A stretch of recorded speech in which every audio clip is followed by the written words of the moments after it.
Good afternoon. Okay. Today we are going to first solve your doubt of exam which we had taken on Sunday. Okay. Yes, ma'am.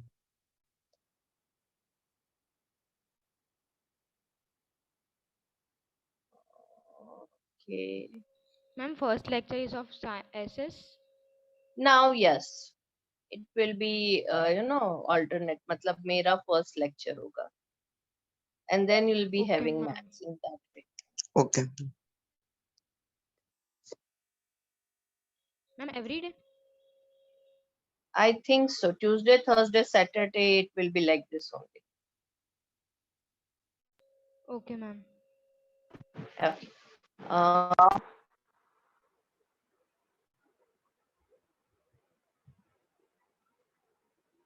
Ma'am आप please repeat करोगे अभी everyone आपने has- क्या? कुछ नहीं, मैं अभी solve करवाऊंगी जो पेपर हमने संडे लिया था वही, और शायद मेरा होगा फर्स्ट लेक्चर, ये कहा मैंने बस।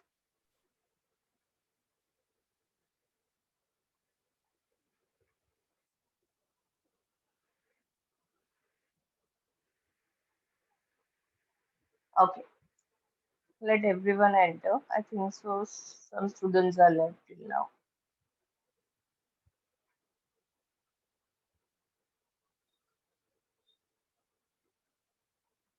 Yes, Rishi, you have any question? Ma'am हमारे एग्जाम को मैम 12 तारीख को मैम 9th की एग्जाम है हमारी। कौन सी तारीख को आपकी एग्जाम है बच्चा? Ma'am 12th। 12th एसएस की है? यस मैम 9th की। Yes ma'am. ओके, और चैप्टर्स? Yes ma'am. मैम हमारे हमारे हमारे भी बोला 9th मैम। की है। ओके ओके ओके, लेकिन कौन से चैप्टर्स है? सिर्फ 9 chapter? No ma'am, 9th standard के सारा 9th स्टैंडर्ड की एग्जाम। 9th का सारा ऐसा सिलेबस विलेबस कुछ नहीं। पूरा 9th का कोर्स करना है। ओके हाँ, अभी ये गाइडलाइन आई है, तो तुम्हारी अभी एग्जाम भी ले रहे हैं इतनी जल्दी? ये भी यानी आ गया Yes, नोटिस तुम लोगों को? ये गवर्नमेंट ने I know government I know. Okay, और मैम कुछ क्या सिलेबस गाइडलाइन है?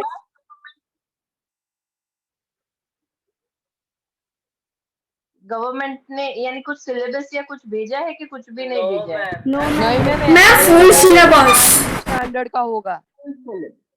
ओके, और ऑनलाइन एग्जाम होगी? Yes ma'am. हाँ yes yes yes ma'am.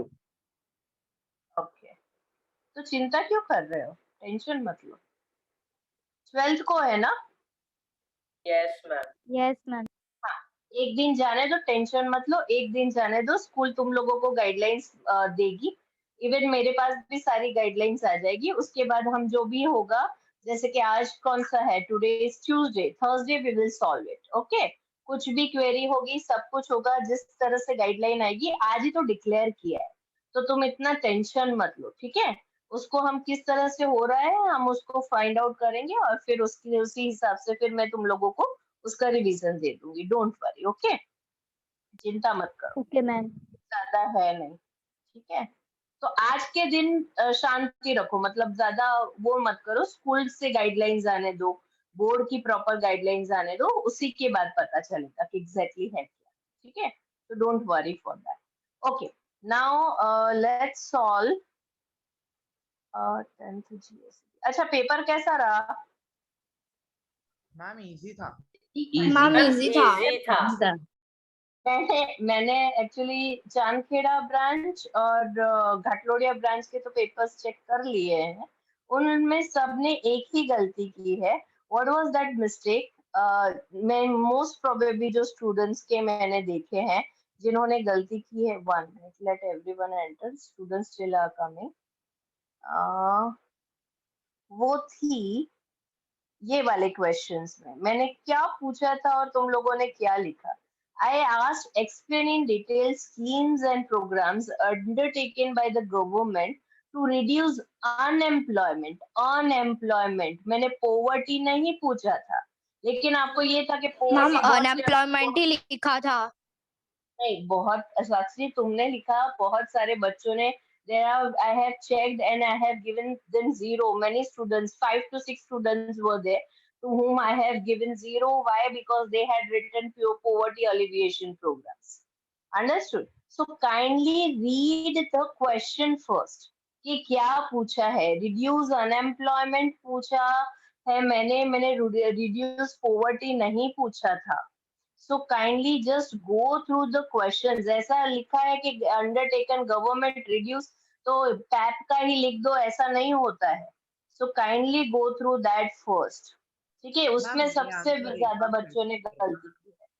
Ma'am हाँ मैम हाँ उस आंसर में वो मनरेगा योजना और ग्राम्य सड़क योजना वो सब लिखे तो मार्क्स मिलेंगे? नहीं मिलेंगे, वो तो पॉवर्टी एलिवेशन प्रोग्राम है बच्चा, कहाँ से मार्क्स मिलेंगे? मुझे पता है. मनरेगा और वो फिर वो मिशन मंगलम वो तो अनएम्प्लॉयमेंट के ही है ना। कब चला गया बेटा वो दोनों प्रोग्राम अनएम्प्लॉयमेंट में? मेरी टेक्स्ट बुक में तो पैप में ही है. तुम सबने सबसे ज्यादा यही गलती की है. That was the problem what I have faced and I feel that you should be very alert when you are writing your paper. Yes, paper length भी हाँ, yes, मैम हम उसमें जो लिखा आपने था कि टाइप्स ऑफ अनएम्प्लॉयमेंट बोला था तो उसमें कितने टाइप्स लिखने थे? सारे लिखने थे? नहीं, इट्स ओके. 5 से 6 भी लिखे होंगे तो भी चलेगा, 4 से 5 भी लिखे होंगे तो भी चलेगा, because it was a 3 mark.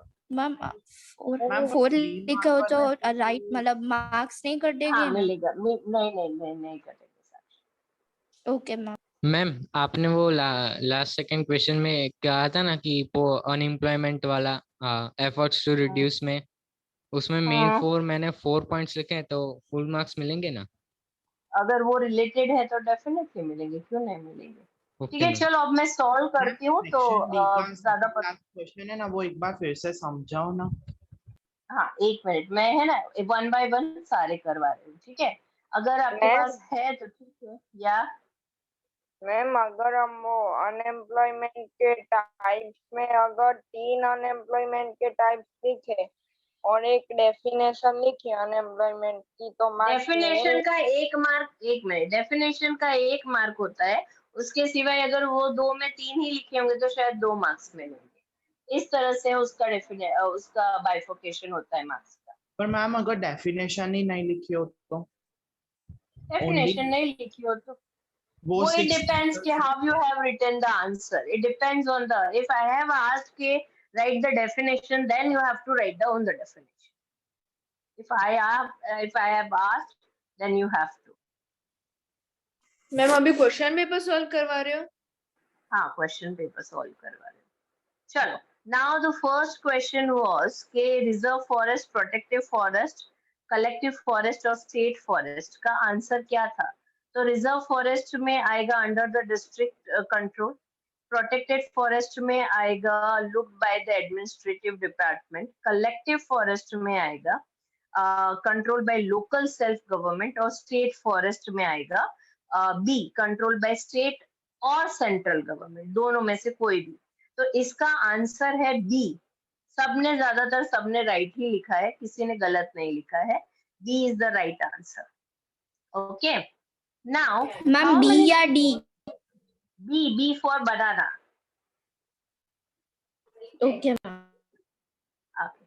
Now the next question is how many species are there of animals and birds are there in the world? तो हमने बहुत बार पढ़ा था. It's 15 lakh. 15 lakh is the right answer. D आएगा 15 lakh. ठीक है. Now the third question is which act was implemented under the Food Security Act in Gujarat? उसमें क्या है? अन्नपूर्णा योजना. माँ अन्नपूर्णा योजना. Right. माँ अन्नपूर्णा योजना is a right answer. ठीक है. Now the next question is where will you go for getting your name enrolled in your in you are unemployed, तो कहाँ पे जाओगे आप? तो employment Exchange Employment Center. Exchange Center. Exactly, employment exchange centre, ma'am ये is the right answer. Yes, ma'am आप paper share करोगे?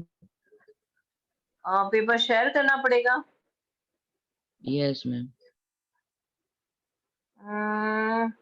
Screen share चालू करना पड़ेगा, रुको करते।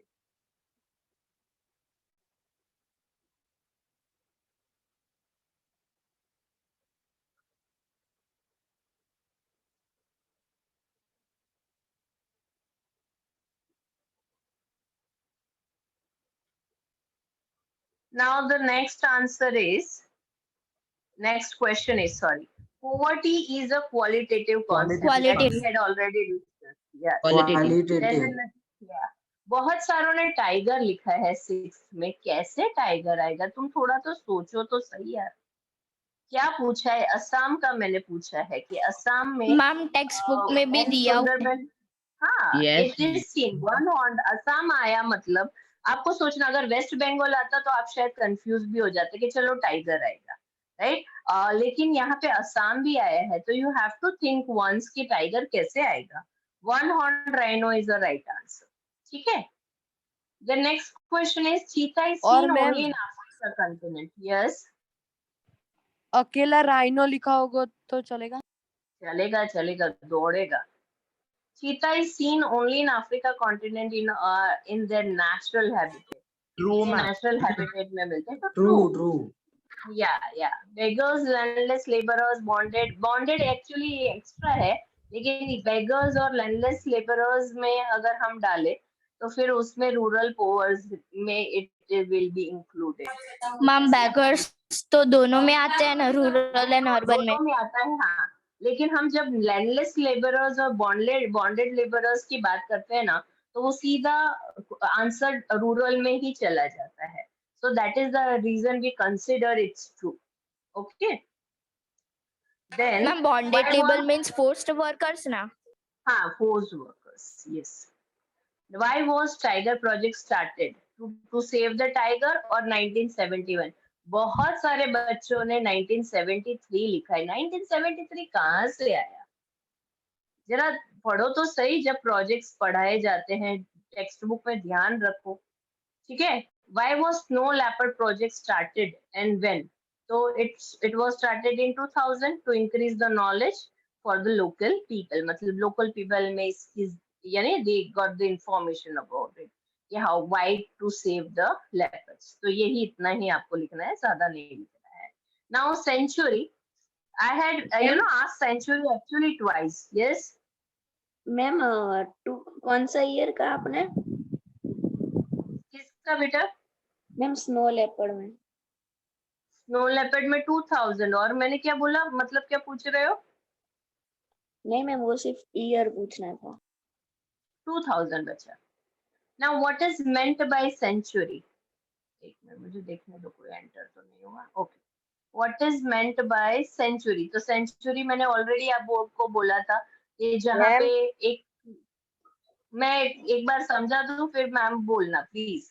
मेरा आंसर हो ना बीच में, तुम मैम प्लीज मत बोला करो, मैं डिस्टर्ब हो जाती हूँ। एक आंसर खत्म हो जाने दो, फिर आप क्वेरी पूछो। वाइल्ड लाइफ सेंचुरी का मतलब क्या होता है कि जहाँ पे बहुत सारी स्पीसीज में से थोड़ी स्पीसीज को प्रोटेक्ट किया जाता है और उसके लिए गवर्नमेंट एक सेंचुरी डेवलप करती है। वहां पे ह्यूमन एक्टिविटीज परमिटेड होती है लिमिटेड तक, और डोमेस्टिक एनिमल का ग्रेजिंग भी अलाउड होता है। फिर आपको एग्जाम्पल तो जरूर लिखने हैं। आप 2 पॉइंट लिख के एक एग्जाम्पल लिखोगे ना तो आपको मार्क्स मिलेगा, लेकिन आपने 3 पॉइंट्स लिखे और एग्जाम्पल नहीं लिखा ना तो मार्क्स नहीं मिलेगा। पेरियार चंद्रप्रभा तो 1.5 मार्क्स मिलेगा। मुझे तुम कभी भी आंसर पर खत्म नहीं करने देते हो। पेरियार चंद्रप्रभा हेतु नगरम आर फेमस सेंचुरीज। हाँ, मैंने इस बार नहीं काटे, लेकिन अब मैं काटूंगी। मैंने इस बार नहीं काटे हैं, लेकिन अब मैं नेक्स्ट टाइम आपको काट एग्जांपल्स एसएससी में कंपलसरी। मैम सेंचुरी तो आपने 2 बार पूछा था। हाँ, मुझे पता है, मैंने बोला ना, मैंने 3, वो तीसरी में एक्चुअली वो इंक्लूडेड ही था, तो फिर मैंने उसको निकाला नहीं। मैंने कहा चलो तीनों फिर से याद हो जाएंगे, और वो पूछना मेरे लिए जरूरी था, तो वो क्वेश्चन मैंने डाल दिया। ठीक है, मैम अब हाँ, मैम अगर पॉइंट आड़े टेढ़े हो तो चलेगा ना? ऐसे ऐसे क्वेश्चन मत पूछो तो चलेगा। मैम बोलो। मैम वो टाइगर प्रोजेक्ट 1971 में ही हुआ था ना? 1971 में हुआ था। मैं 3 स्टूडेंट्स के नाम अगर मैं अभी बोलूँ ना, तो मैं बोल सकती हूँ कि जिन्होंने लिखा था गूगल में सर्च करके, पूरा पेपर गूगल में से सर्च करके लिखा है। ऐसे ऐसे कोई भी नाम भी नहीं है जिसमें उसने अब मुझे नाम नहीं लेना है स्टूडेंट का, लेकिन उसने पूरा मतलब जैसे कि I will take what 1 minute, let me enter a student. Ma'am एक मिनट, सेंचुरी नेशनल पार्क और बायो रिजर्व जोन में जो हमारे पास फिगर्स ही नहीं है, वो सारी फिगर्स उसमें लिखी गई है। So how it is possible if it is not in text book, reference book, और तुम लोग सीधा गूगल में से निकाल के यहाँ पे लिख देते हो? मत लिखो ना पेपर, छोड़ दो, नहीं आता है तो इतनी मेहनत क्यों करते हो? Now the next question is, let me Ma'am. complete the question first. हाँ बोलो। मैम हमको तो स्कूल के मैम ने 1973 लिखवाया है टाइगर प्रोजेक्ट में। स्कूल के मैम ने लिखा है, लेकिन टेक्स्ट बुक में क्या है? मैम 1971 को मैम ने बोला कि तुम स्लैश कट करके 1973 कर दो। ये नया आया, मैंने पहली बार सुना। Explain the photo. मैम जो टेक्स्ट बुक में है that is right and that is relatable. Today the existence of wild life and birds is in danger, explain the statement. तो उसमें आपको सबके बारे में लिखना था, जैसे डॉल्फिन्स के बारे में, वाटरफॉल्स के बारे में, छिलोत्रो, यानी जितने भी बर्ड्स हैं, स्पीसीज है, उनके बारे में आपको सारी इंफॉर्मेशन लिखनी थी कि कोई कौन से डेंजर में है या फिर एक्सटिंक्शन है। यस मैम अगर हम रीजंस लिखे तो कि कैसे हो रहा है ह्यूमंस के कारण, तो marks मिलेंगे। वो मैंने पूछा है, मार्क्स मिलेंगे। मैंने क्या पूछा है, आप पढ़ो तो सही। Today the existence of wild life, उसके कारण ही हो रहा है तो हम इसे कर सकते हैं ना prove. Today is the explain the following statement reasons. हाँ, अगर आपको लिखा है तो मैं आधा मार्क्स तो जरूर दूंगी, ऐसा नहीं कि आपको मार्क्स नहीं दूंगी। It's a relatable. मैम मतलब यहाँ पे रीजन लिखा था ना, तो फिर उसमें हमने उसके रीजंस लिखे कि मैंने एक्सिस्ट क्यों मार्क्स हो रहा दिए। है। गॉट इट, मैं समझ गई, क्योंकि आधो ने एग्जिस्टेंस वाला लिखा और आधो ने रीजंस लिखा, इसलिए मुझे लगा कि कंफ्यूजन हो गया। दोनों के मार्क्स मिलेंगे। रूरल पुअर, अर्बन पुअर, और रूरल पुअर की डेफिनेशन क्या है वो लिखनी थी, राइट। अर्बन पुअर की डेफिनेशन क्या है कि क्या उनके और कौन एग्जांपल्स हैं रूरल पुअर्स और अर्बन पुअर के, वो आपको लिखना है। ठीक है। मा अन्नपूर्णा योजना started by the Gujarat government, 35 kg grains free. फिर प्राइजेस कितने में मिलते थे, वो कितने पॉपुलेशन बेनिफिट हुई है, वो सब कुछ लिखना था। Why is there diversity in the wildlife of India? तो उसमें तो आपको यही आंसर आएगा कि क्यों इतनी सारी डाइवर्सिटी है, क्योंकि पहली रीजन है जियोग्राफिकल डाइवर्सिटी है, राइट। हमारे यहाँ इसीलिए लार्ज देन वेरिएशन फिजियोग्राफी। है। हाँ, फिजियोग्राफी डाइवर्सिटी है। फिर आपको फिगर्स लिखने हैं कि कितने कितने हैं, what is the what are you know what is our rank in the world and in India or in Asia, whatever has been given in that. और उसके बाद आपको एग्जाम्पल्स दे देने हैं कि कौन से वाइल्ड लाइफ हमारे यहाँ एग्जिस्ट है, which is we have to be very proud of. तो उसमें वो टाइगर्स और लायन का भी लिखना है कि they lives in the, India is the only country in the world, they have their natural habitat and abodes over here. ये सब आपको लिखना था। उसके बाद give reasons for destruction of wildlife। तो इसमें reasons में destructions of wildlife में आप जो बोल रहे हो ना, वो सब कुछ आ जाएगा। जैसे कि imbalance हुआ तो forest deforestation के कारण हुआ, multipurpose projects, mining, फिर grazing activities, ये सब कुछ उसमें आ जाएगा। क्यों animals को मारा जाता है, उसके reasons आप डाल दिए, तो वो हो गया, उसमें सब कुछ आ गया। अब नेशनल सेंचुरीज, नेशनल पार्क और बायो रिजर्व जोन, मैंने तीनों पूछा था, उसको आपको डिवाइड करके सब टॉपिक्स के साथ सबने अच्छा लिखा है। बस मैम मुझे दो बच्चों ने ऐसा, एक बच्चे ने ऐसा लिखा है कि उसने कॉपी किया है गूगल में से। यस मैम उसमें हर एक के 3 या 4 पॉइंट लिखे, सेंचुरीज के 3-4 चलेगा नेशनल पार्क है तो चलेगा चलेगा। पर अभी याद रखना, बहुत सारे बच्चों ने एग्जाम्पल नहीं दिए हैं मुझे, जो बायो रिजर्व जोन के एग्जाम्पल्स हैं या नेशनल पार्क्स के एग्जाम्पल है, सेंचुरीज के दिए हैं, लेकिन नेशनल पार्क और इसके नहीं दिए हैं, तो kindly remember to give examples, okay, that you have to take care of it. Other than that ठीक है। Explain the poor living. Yes ma'am ma'am सब में दो बोलो। पॉइंट और एग्जाम्पल लिखे तो मार्क्स दोगे ना? मार्क्स दूंगी, कितने दूंगी वो मुझे नहीं पूछने का, it depends on the answer how you have written. I don't believe in points, whatever, but I want the content over there. If you have your content is okay, then I don't mind if you have written 3 lines. 3 lines, I'll give you full marks. But if content is not there and you have written 7 points, it doesn't make sense. Understood? So it is completely. So don't ask me कि points लिखे हैं, points लिखे हैं. If it is relatable, I'll give you marks. Okay.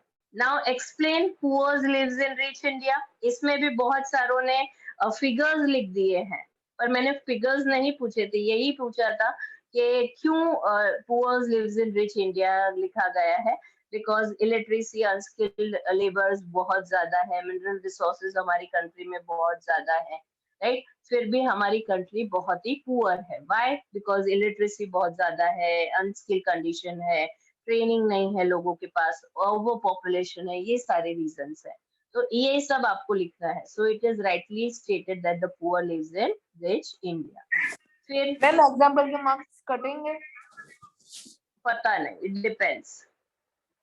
Explain employment and discuss its type. मैंने explain पूछा था। Explain unemployment मतलब आपको डेफिनेशन लिखना है, उसके बाद आपको टाइप्स ऑफ हमेशा डेफिनेशन का 1 मार्क होता है, याद रखना।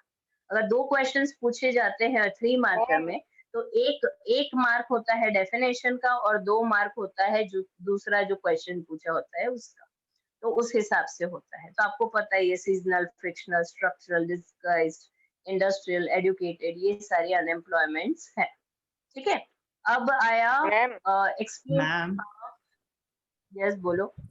मैम ये 19th क्वेश्चन में जैसे अनएम्प्लॉयमेंट की डेफिनेशन पूछी थी, तो अनएम्प्लॉयमेंट की डेफिनेशन के बाद उसके सारे जो ये है ना unemployment, seasonal unemployment, frictional unemployment, ये लिख दिया हो तो चलेगा? दौड़ेगा, क्यों नहीं चलेगा बेटा, दौड़ेगा। नहीं मैम, यानी कि सभी टाइप है जो वैसे सीजनल सबके बारे में लिखना था। हाँ तो लिखना ही था ना बच्चा। आप लोगों को 4 अगर 3 मार्क का तो भी अजय तो खुद से लगा देते तो क्या हुआ जो एक बैग कर लाते तो झूमी मैं की तो बैठती है बैसो तेरा 1 मिनट।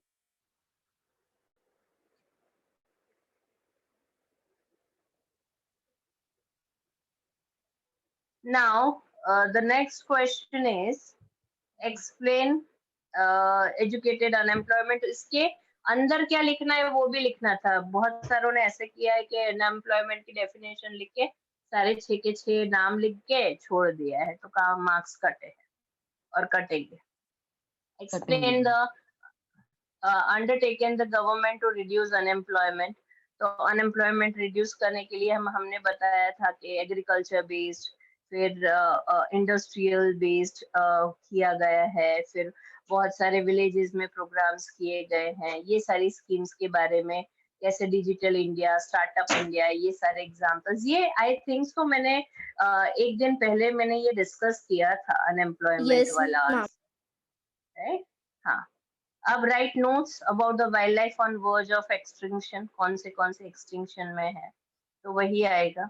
गंगा रिवर, इसमें सिर्फ एक्सटिंक्शन के बारे में, यानी कौन से हैं, तो उसके बारे में आपको लिख देना है। जैसे चीता है, टाइगर्स है, वल्चर, डक, चिल्लोत्रो, वही वापस आएगा।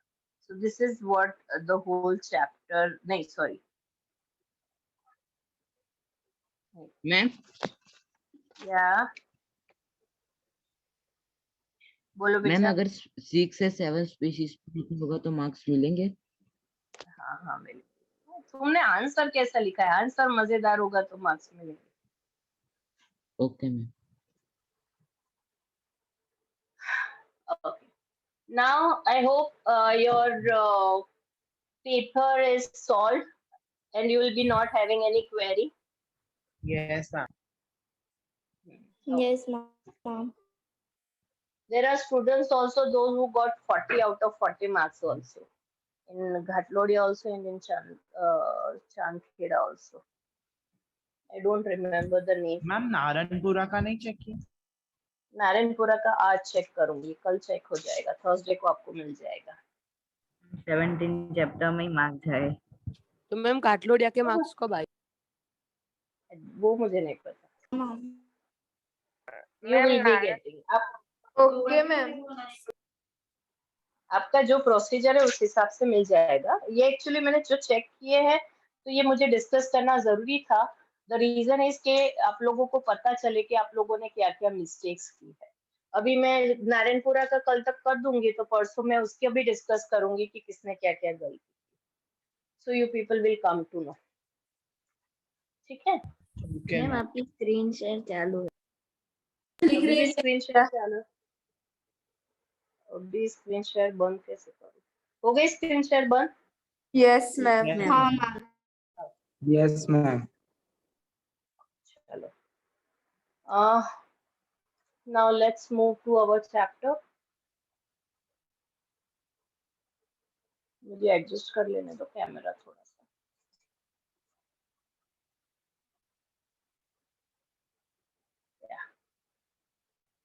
Okay. Now board is visible to you all?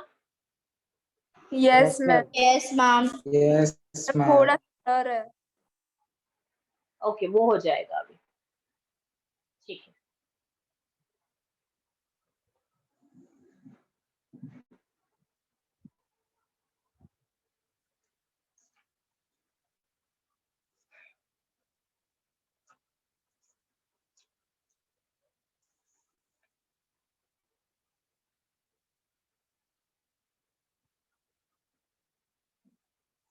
Okay.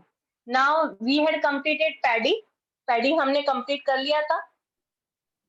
Yes ma'am. Yes. Paddy was done, right? Yeah. Now we are moving towards wheat. Now wheat is also very important topic, right? Why? Because one of the most important crop after paddy is wheat. So first is the rice, which has been consumed highest in our country and the world, and second comes wheat. So that is also the reason wheat is a very important crop for us, right? So wheat is the second important crop of our country after paddy. Wheat is grown over 1/3 area of arable land of our country. यानी जो हमारा जैसे कि 1/4 area हमारा that is for that has been where what we say paddy is grown. Now in 1/3 area of our country, what we say wheat has been grown. So in a very large amount wheat is grown in our country, right? Production is also very high and demand is also very high, right? So both are the things. Now it is a substantial food for the people of northwest India. यानी east में अगर आप जाओ, south में अगर आप जाओ तो राइस स्टेपल डाइट है। राइस ज्यादा खाया जाता है, इडली डोसा चावल सब वही होता है। लेकिन आप जब नॉर्दर्न रीजन में जाओ, पंजाब हरियाणा गुजरात में जाओ, बॉम्बे में जाओ, ये सारी जगहों पे सबसे ज्यादा खाया जाता है व्हीट। तो व्हीट हमारा स्टेपल डाइट है। तो नॉर्थ वेस्टर्न रीजन में सबसे ज्यादा इसका it is consumed in a very large amount. तो नॉर्थ वेस्ट में ये सब्सटेंशियल फूड है। मतलब सब्सटेंशियल मतलब बहुत ही इंपॉर्टेंट क्रॉप है।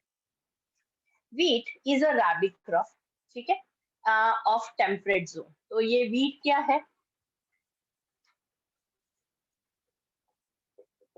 It is a rabi crop. ठीक है, wheat is a rabi crop and of temperate zone. It requires black and fertile and loamy soil. तो इसमें कैसी soil चाहिए हमें? Black and loamy. लोमी का मतलब यही होता है जो गीली मिट्टी होती है उसे लोमी सॉइल कहा जाता है। तो it's required black and loamy soil, right? Ma'am गीली मिट्टी तो क्ले भी होती है ना? सॉरी, गीली मिट्टी तो मैम क्ले भी होती है ना? क्ले हाँ होती है, लेकिन मैं लोमी की बात कर रही हूँ कि लोमी सॉइल, क्ले का मतलब ही बेटा मिट्टी होता है, लेकिन ये जो लोमी सॉइल मतलब चिकनी मिट्टी और गीली मिट्टी, ठीक है? More than 75% of rainfall, 75%, sorry, 75 centimeter of rainfall. Wheat can be grown in the regions of lesser rainfall with irrigation. यानी with irrigation भी आप उसको उगा सकते हो. Wheat cannot be grown in the area receiving more than 100 centimeter of rainfall. अगर 100 centimetre से ज्यादा बारिश है तो वीट वहां पे नहीं उग सकता. क्यों? क्योंकि वीट खराब हो जाता है बहुत जल्दी. अगर वीट उग गया और फिर बारिश हुई तो it will be destroyed. So in such regions only it will be grown where the rainfall is not constant. एक बार गिरा, जैसे हमारे गुजरात में वीट अच्छा उगता है, महाराष्ट्र में बहुत सारे ऐसे, हरियाणा है, पंजाब है, जहाँ पे बारिश बहुत कम होती है, तो ऐसे रीजन्स में वीट ज्यादा उगाया जाता है. Then less labor force is required and mechanization is introduced in wheat cultivation. बहुत ही वीट उगाना सबसे इजी काम है. क्यों? क्योंकि एक बार वीट उगा दिया फिर वो अपने आप ही उगता है, उसके लिए बहुत ज्यादा लेबर वर्क नहीं होता है. जैसे टी प्लांटेशन, कॉफी प्लांटेशन, बहुत सारे ऐसे क्रॉप्स और वेजिटेबल्स और फ्रूट्स होते हैं जिसमें बहुत ही लेबर एंड वर्क होता है. Wheat is not a labours crop, उसमें एक बार का ही काम होता है. So that is also the reason it is more produced. After the green revolution, the wheat production is almost double. Double नहीं हुआ है, actually quadruple हो गया है. इसमें double लिखा है. Green revolution जब हम 1960 में शुरू किया था, वो उसका पूरा टॉपिक आएगा इस चैप्टर में. तो उसके बाद हमारे कंट्री में दो ही क्रॉप्स को सबसे ज्यादा इंक्रीज किया गया उसका प्रोडक्शन. एक था वीट और एक था राइस, राइट? तो उसके after green revolution it has been increased drastically. Wheat cultivation सबसे ज्यादा कहाँ पे होता है, यानी कौन से एरिया में, कौन से रीजन, स्टेट्स में होता है? तो there are the 3 states where the large amount of wheat is produced. तो एक है पंजाब, एक है हरियाणा और तीसरा है वेस्टर्न उत्तर प्रदेश. वेस्ट उत्तर प्रदेश, पूरा उत्तर प्रदेश की हम बात नहीं कर रहे हैं, हम सिर्फ वेस्ट पार्ट की बात कर रहे हैं, जहाँ पे बारिश यानी नदर्न प्लेन्स की नदियां भी बहुत अच्छे से है, कैनाल्स भी है और इरिगेशन फैसिलिटीज भी है. इसी so western Uttar Pradesh, these states contribute about 2/3 of the total national production. यानी 2/3, यानी आप सोचो 75% of production comes from these 3 states. So you understand what is the importance of these 3 states. As there is irrigation facilities in these states, there is more per hectare production. क्योंकि वहाँ पे बहुत सारी canals है, northern planes जाते हैं, water tables अच्छा है, वहाँ की मिट्टी अच्छी है, तो इसके कारण वहां पे प्रोडक्शन भी बहुत ज्यादा है, प्लस इरिगेशन फैसिलिटीज बहुत ही ज्यादा है ये रीजन्स में. तो इसी के कारण वीट को ज्यादा प्रोडक्शन होता है, मतलब पर हेक्टर भी उसका प्रोडक्शन बहुत ज्यादा है. Because first irrigation is there, they use all the modern farming methods also, plus water table is also good, plus soil is also good. Due to the canal water in Punjab, there is an abundant wheat production. Again, irrigation facilities are very good. That is why Punjab is also abundant. का मतलब बहुत हद से ज्यादा, बहुत ज्यादा. That is known as abundant. Okay. Punjab is also called a wheat ball of India. One marker question. Which state is known as the wheat ball of India? Punjab is known as the wheat ball of India. ठीक है? Wheat is also produced in, there are many other states are also there. Madhya Pradesh, Rajasthan, Gujarat, Maharashtra, West Bengal. ये सारे भी states हैं जहाँ पे wheat उगाया जाता है. भालिया wheat जो हमारे इंडिया में गुजरात का बहुत ही famous है. That grows in Gujarat region. भाल करके region है, यहाँ पे भालिया wheat उगाया जाता है, which is one of the best quality of the wheat. So Bhalia wheat is produced in the Bhal region of Gujarat. Besides Mehsana, फिर हमारे गुजरात में कौन से रीजन में गेहूं उगाया जाता है उसकी बात करेंगे. Mehsana, Rajkot, Junagadh, Kheda, also produce wheat. Among all food grains used in a daily meal, wheat is the best. सबसे अच्छा wheat ही है. क्यों? क्योंकि उसमें से बहुत सारे आइटम्स बनते हैं. ये आपको आंसर में लिखना है कि कौन से आइटम्स बनते हैं. रोटली, भाकरी, सेव, सीरो, लापसी, लाडू, सुखड़ी, ब्रेड, पूरी, cake, biscuit. This all can be made from wheat. So that is also, it has its own importance. Among all grains, wheat is the most nutritious. It has its own nutrition value. That is also the important. That is why wheat is also called as the king of grains. इसीलिए उसे यानी सारे grains का राजा कहा जाता है. Right? So this is all what. यहाँ पे क्या आएगा states में कौन सा लिखूंगी? Punjab, Haryana, Gujarat, western Uttar Pradesh, Gujarat, waste Bengal. ठीक है, इतने लिख दिए. महाराष्ट्र.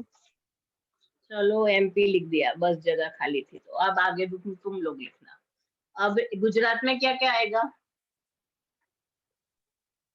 कौन से जूनागढ़, राजकोट, महसाणा, राजकोट, जूनागढ़, राजकोट, महसाणा, राजकोट, जूनागढ़, खेड़ा.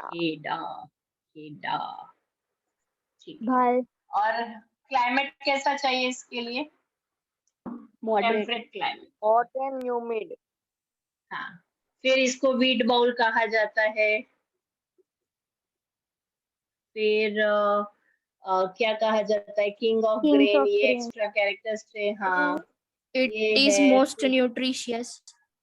हाँ, न्यूट्रिशियस. ये सारे लिख देने हैं. तो 3 लाइन हो गई ना एक्स्ट्रा. उसके सिवाय आप लिख सकते हो नॉर्थ वेस्ट रीजन में सबसे ज्यादा खाया जाता है. तो हो गया. अब आपको एक मैप दिखेगा. दिख रहा है मैप आपको? एक में इंडेक्स में, एक में पैडी दिया गया है. पैडी मतलब राइस दिया है, उसमें स्ट्रेट लाइन की गई है. और एक दिया गया है गेहूं. That means that has been given means slanting line दी गई है. ठीक है. इसमें आपको कुछ रॉकेट साइंस नहीं है. इसमें हम जब भी एग्जाम्स में पूछते हैं तो कोई भी प्रोडक्शन स्टेट आप लिख सकते हो. जैसे कि मैं तो हमेशा, जैसे कि पंजाब है और हरियाणा है, तो पंजाब को मैं राइस के लिए दे देती हूँ और हरियाणा व्हीट के लिए. तो ऐसा पूछा जाता है एग्जाम में. Any region, locate and label any one region producing wheat. तो मैम कोई भी स्टेट बता सकते हैं? कोई भी स्टेट बता सकते. एक ही कोई भी स्टेट बता सकते. तो उसमें कुछ ज्यादा रॉकेट साइंस नहीं है, इतना टेंशन वाला नहीं. ठीक है. मैं एक एक का नाम लिखवा दूंगी आपको बाद में. एक स्टेट सबको हम दे देंगे तो वो इजी हो जाएगा. सर हमारे सर ने दे दी है. ओके. बस मार्क ही करने, कुछ नहीं करना है इससे ज्यादा. इजी एकदम. ओके. अब बोलो. व्हीट से केक कैसे बनती है? व्हीट से केक कैसे बनती है? मैं नहीं बनाती तो मुझे नहीं पता. इन लोगों ने लिखा है तो बनती होगी. सही बात है कि नहीं? तो व्हीट से बेटा मैदा बनता है. व्हीट से मैदा बनता है, रिफाइंड फ्लोर बनता है. तो मैदे से तो केक बनती है ना. मैदा और व्हीट दोनों मिक्स भी करते हैं. हाँ, देखो राजवी को आती है. राजवी से सीख लेने का रेसिपी वो देगी आप लोगों को. हाँ, वो मेरे घर पे आए. यूट्यूब नहीं देखता तू? नहीं मैम, मतलब मैं यूट्यूब नहीं देखता हूँ. चलो बस यू क्वाइट. ओके. चलो अब हम आते हैं ज्वार पे. ज्वार, बाजरा, mess, barley are major coarse grains grown in India. coarse grains का मतलब क्या होता है? जिससे coarse grains का मतलब होता है कि एक्स्ट्रा ग्रेन्स जो व्हीट के सिवाय खाए जाते हैं. coarse का मतलब ये भी होता है कि जिससे आटा बनता है और जो पीसे जाते हैं और उससे हम बना सकते हैं रोटियां. That is also known as a coarse grain. अब ये सारे, जैसे कि हम बाजरे की बात कर ले, बाजरा, ज्वार, मेस, ये बहुत सारे स्टेट्स ऐसे हैं कि उनकी स्टेपल, जैसे व्हीट के साथ ज्वार से रोटी बनती है. हाँ, ज्वार से रोटी बनती है, बहुत अच्छी बनती है, और एमपी में, यूपी में ज्वार ही ज्यादा खाई जाती है। जैसे हमारे गुजरात में बाजरा इज अ स्टेपल डाइट, उसी तरह से यूपी में ज्वार बहुत ज्यादा खाई जाती है। फिर मकाई खाई जाती है मध्य प्रदेश में, महाराष्ट्र में। तो यहाँ पे इन सब का रागी है, ये सारे कोर्स ग्रेन्स हैं, इसे यूज किया जाता है other than wheat, right? Because it has more its own nutrition value than wheat and rice. इसीलिए अब वही हम बात करेंगे। Jowar is the most produced grain in India after paddy and wheat, यानी पैडी और व्हीट के बाद सबसे ज्यादा अगर कुछ उगाया जाता है तो that is jowar. This crop is grown very widely in the dry and less rainy regions of southern peninsula. यानी southern peninsula की बात करें तो मैं महाराष्ट्र ले लेती हूँ, थोड़ा सा हमारा गुजरात का थोड़ा सा पार्ट आ जाता है, मध्य प्रदेश का पार्ट आ जाता है, वहाँ पे हाँ वो भी आ जाता है। तो जहाँ पे बारिश बहुत ही कम होती है, ऐसे रीजन में ज्वार उगाया जाता है, but it requires very less rain, right? And it requires very less water. So that is the reason jowar is grown in such regions. Okay. Jowar is both kharif and rabi crop. यानी monsoon में भी बाद में उगाया जा सकता है और विंटर में भी उगाया जा सकता है, क्योंकि थोड़ी सी इरिगेशन फैसिलिटीज है तो आप ज्वार उगा सकते हैं। ठीक है। Temperature between 25 to 30 degree, 50 centimetre of rainfall, मतलब हमारे गुजरात में सबसे कम बारिश होती है, राजस्थान भी उसमें। मैम हमारी बुक में तो 125 लिखा है। यस क्या मैम, बोलती है? Yes 125 centimetre. Yes ma'am ma'am, मेरी बुक में 25 डिग्री लिखा है। हाँ, वो 25 डिग्री टू 30 डिग्री टेम्परेचर है। रेनफॉल कितना लिखा है? Ma'am 25 centimetre. 125 centimetre. Ma'am 50 centimetre of rainfall. Actually 50 ma'am नई बुक में 125 लिखा। नहीं मैम 125 है। ओके ओके ओके, कंफ्यूज मत हो, मैं एक सीधा लॉजिक देती हूँ। सदर्न पेनिनसुलर रीजन और जो रीजन्स ड्राई रीजन है, हम जिसे ड्राई रीजन कहते हैं, तो 125 सेंटीमीटर रेनफॉल वाला रीजन ड्राई रीजन कैसे हुआ? Common sense, right? But ma'am हमारी टेक्स्ट बुक में ये लिखा है तो कैसे करेंगे मैम? दिखाऊं? एग्जाम में फिर रॉन्ग नहीं होगा।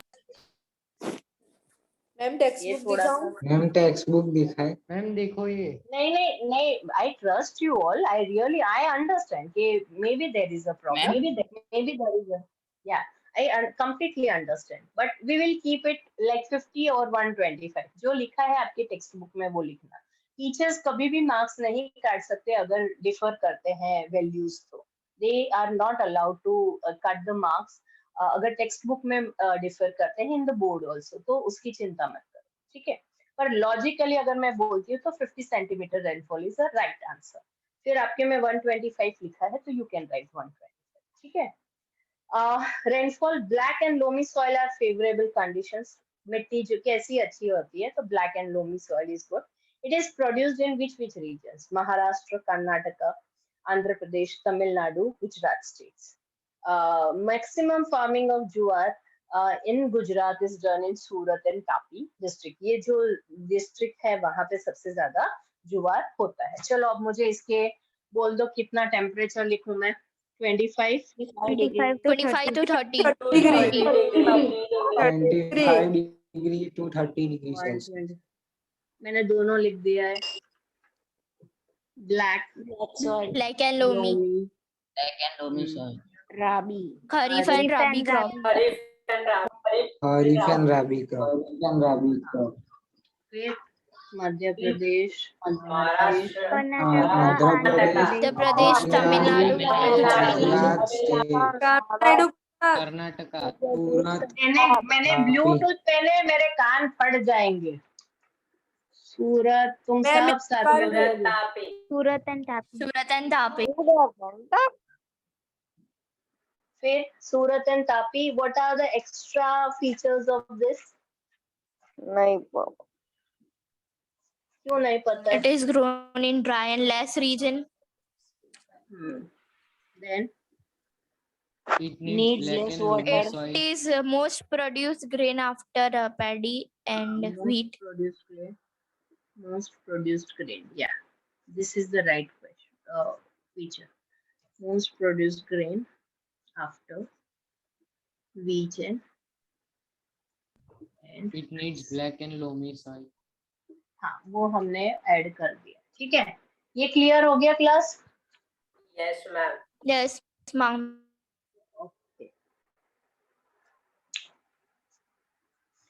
अच्छा, हमने रीडिंग की है अभी तक के? रीडिंग की ही नहीं है. मैम बाकी है. बाकी है. हाँ मैम रीडिंग बाकी है.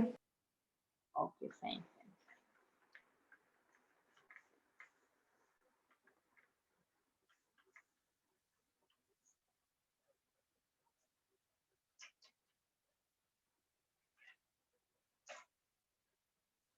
मीज मिलेट एक कर देते हैं, उसके बाद रीडिंग कर लेंगे. Millet.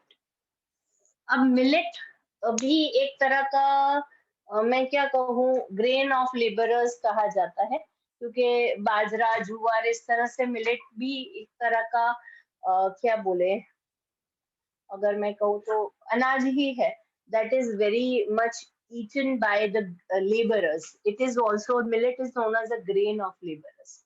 Why? Because it has own very high nutrition value. उनको जो एनर्जी चाहिए उसके लिए जो मिलेट है वो उनको वो एनर्जी न्यूट्रिशन मैम मिलेट को गुजराती में क्या बोलते हैं? मिलेट वही मुझे नहीं पता मिलेट को गुजराती में उससे कौन सी खाना बनता है? यही रोटला अलग अलग तरह का जो बनता है वो मिलेट में से ही. मैम बाजरी. मिलेट को बाजरा नहीं बोलते? बाजरी. बाजरा भी मिलेट में आ जाता है, जुआर भी मिलेट में आ जाता है. तो मिलेट मतलब कि किसी भी मिक्सचर. साइड क्रॉप या साइड क्रॉप नहीं, मिक्सचर नहीं कह सकते, साइड क्रॉप में मिलेट आ जाता है जो है प्रोड्यूस होता है. हम इसको एक्चुअली बाजरा को ही गिनते हैं, लेकिन बाजरा को ऑलरेडी हमने पूरा पढ़ लिया है, so it can not be included. Okay. हाँ मैम गूगल भी बाजरा ही बोलता है. हाँ बाजरा ही आएगा, लेकिन जुआर हमने एक मिनट, जुआर के हमने बात की. Millet is it's also known as a bajra also, लेकिन गुजरात में इसे मिलेट भी कहा जाता है, बहुत अलग अलग दूसरे नाम से लिया जाता है. But it's a coarse grain, मतलब जिससे रोटला या रोटी बनाई जाती है, that is millet.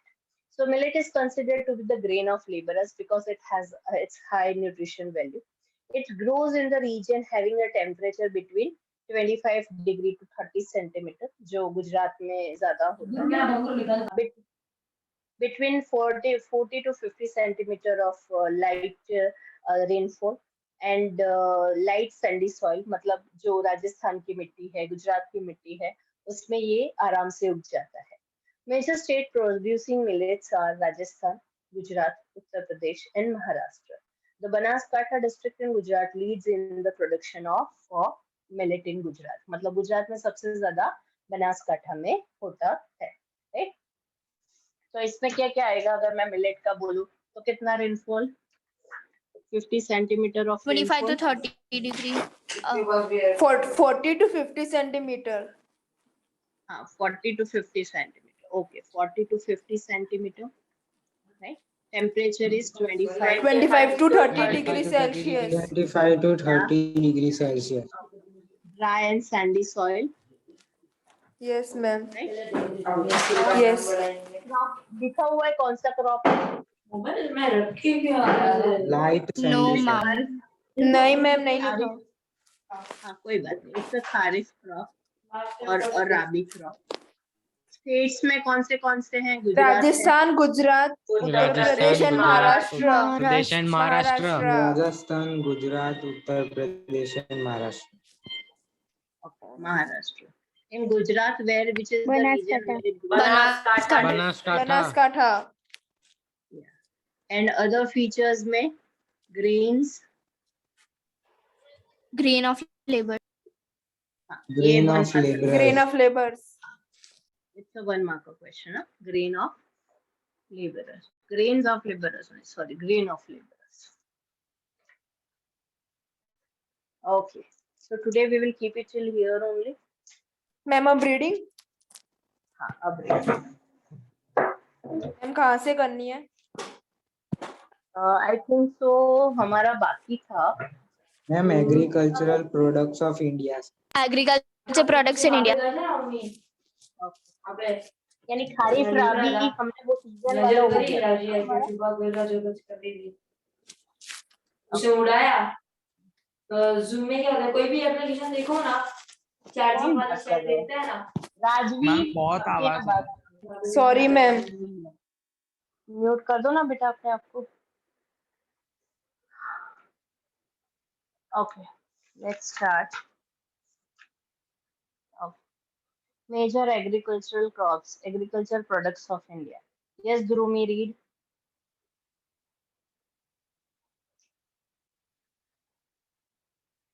Drumi, are you there? Yes, ma'am. As per the season, the agriculture crop of India can be grouped into three categories. First, Kharif, second, Rabi crop, and third, Zaid crop. Ma'am, table करना है? Okay. Kharif crops.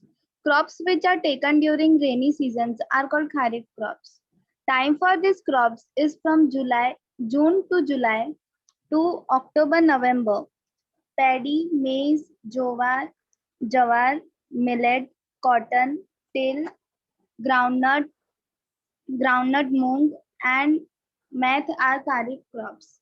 Rabi crops. Crops which are taken during winter are called Rabi crops. Time for these crops is from October to November to March, April. Wheat, gram, barley, mustard, linseed, etc. are Rabi crops. Zaid crops. Crops which are grown during summer are called Zaid crops. Time for these crops is from March to June. Paddy, maize, groundnut, till, millet, and fruits like watermelon, cucumber, muskmelon, etc. are called Zaid crops. Major agriculture crops. Yeah.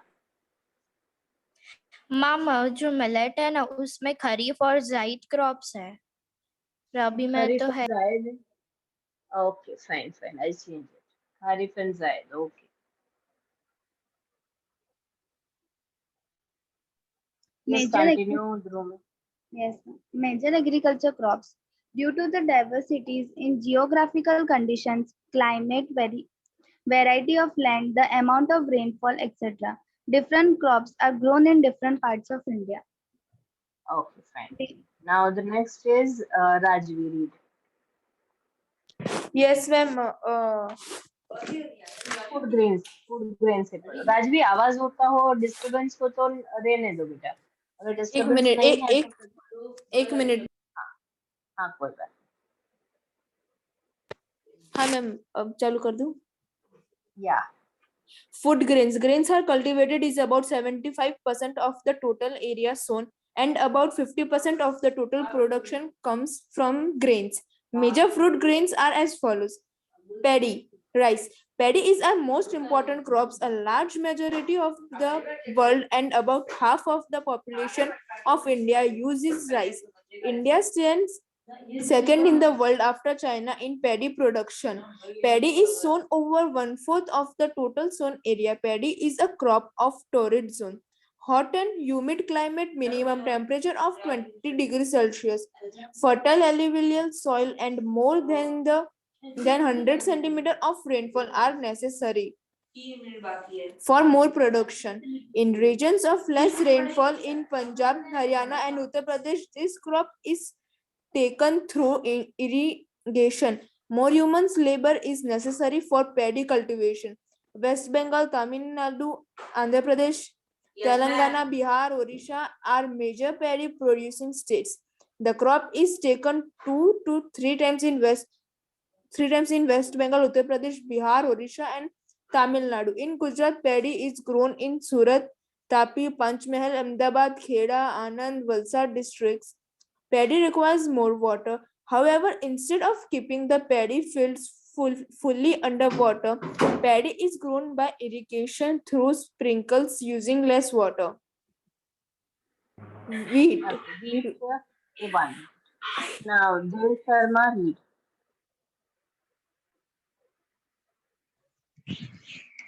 Wheat is the second important crop of your country after paddy. Wheat is grown over one third area of arable land of your country.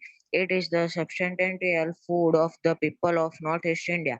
Wheat is a rabi crop of temperate zone. It requires black or fertile loamy soil and more than 75 of annual rainfall. Wheat can be grown in the regions of lesser rainfall with irrigation. Wheat cannot be grown in the area receiving more than 100 rainfall. The less labor force is required as mm, mechanization is introduced in wheat cultivation. After the Green Revolution, the wheat production is almost doubled. Wheat cultivation is carried out mostly in Punjab, Haryana, and Western Uttar Pradesh. These states contribute about two-thirds of the total national production as there is irrigation facility in this state where is more per hectare production. Due to the canal water in Punjab, there is abundant wheat production. That is why Punjab is also called as wheat bowl of India. Wheat is also produced in the state of Madhya Pradesh, Rajasthan, Gujarat, Maharashtra, West Bengal, etc. Bhalel wheat is produced in the Bhal region of Gujarat. Besides, Mehsana, Rajkot, Junagadh, Khed also produced wheat. Among all food grains used in uh, daily meals, wheat is the best. Many items like rotli, bhakri, sev, shiro, lapsi, ladu, sukri, bread, puri, cake, biscuits, etc. are prepared from wheat. Among all grains, wheat is the most nutritious. That is why wheat is also called as the king of grains. Uh, Oh, Jawar, bajra, maize, and no, barley are major okay, coarse fine. We will grains keep it grown till in here India. only. Okay, fine. Okay, we will keep it till here only. Chalo, bye bye everyone. Okay, Okay, Bye, ma'am. Bye, bye. ma'am. Bye, ma'am. Bye, ma'am. Bye, bye, ma'am. ma'am. Bye, ma'am. Bye, ma'am. Bye, bye, ma'am.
Word problem. From the pair of the linear equation of the following problems and their solution by substitution method. ठीक है, पहले के तीन बहुत easy है, so we'll do it. The difference between two numbers, question number 3, exercise 3.3 का.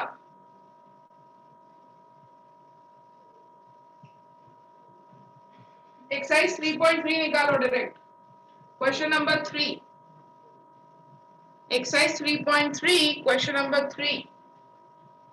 The difference between two numbers is 26 and one number is 3 times the other number. Find them.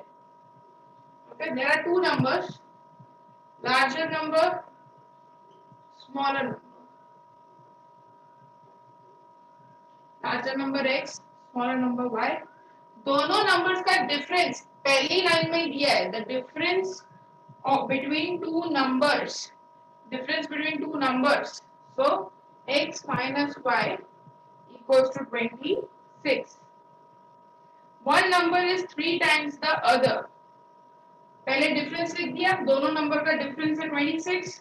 अब बोला है one number मतलब कोई भी एक number, जैसे x larger number is 3 times the smaller number. One number मतलब कि obviously बड़ा number ही 3 गुना होगा ना छोटे number के, right? So x equals to 3 times y. Put the value and solve. x की value 3y रख दो ऊपर equation में, solve.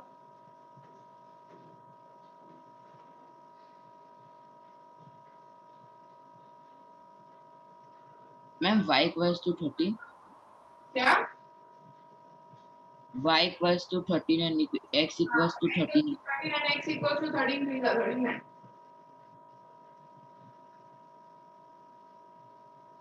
Completed? Second. Ma'am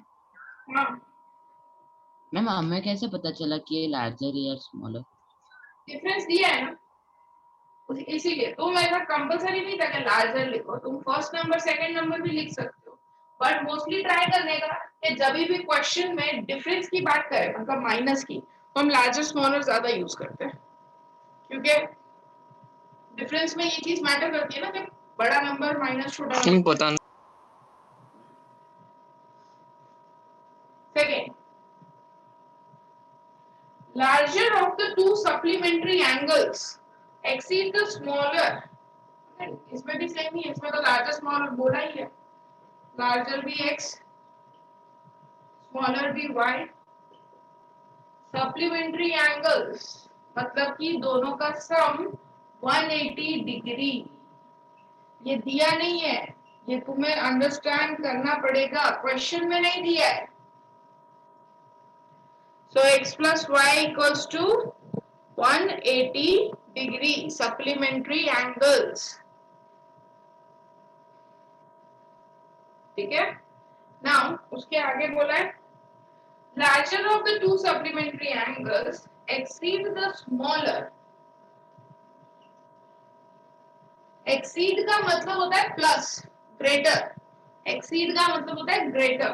So larger angle exceed the smaller by 18. तो exceed मतलब plus 18. बड़ा वाला नंबर जो है वो छोटे वाले नंबर से 18 ज्यादा है. exceed मतलब plus.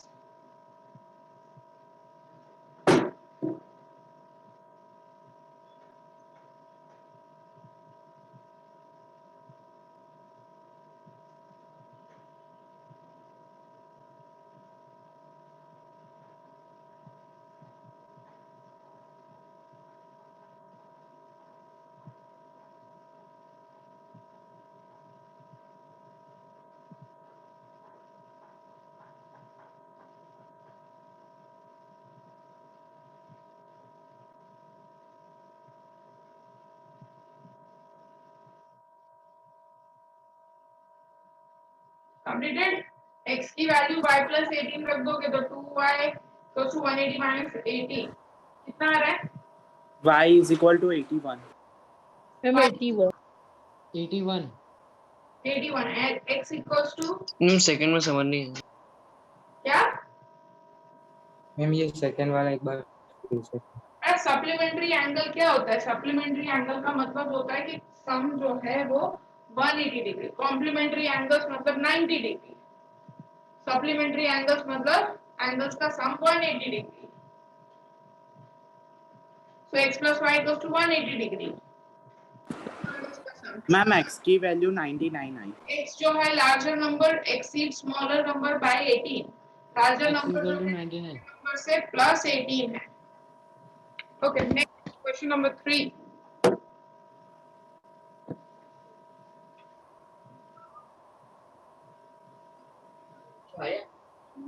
હવે તારો પગાર સાઈડ આ એથી શું કરજો આ શું આપું કરવાનું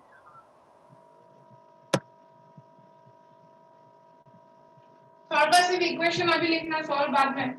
coach of a cricket team buy 7 bats 6 balls, number of bats, bats and balls है, नंबर ऑफ बैट्स भी x, नंबर ऑफ बॉल्स भी y। ओके, 7 बैट्स, एक बैट है, नंबर ऑफ बैट्स हमने x लिए, ऐसे कितने बैट्स है? 7 bats, sorry cost of one bat आएगा इधर, cost of one bat, cost of one ball is x rupees, y rupees। एक बैट का कॉस्ट x रुपीस है तो 7 बैट्स का कॉस्ट हो जाएगा 7x, 6 बॉल्स का कॉस्ट हो जाएगा 6y।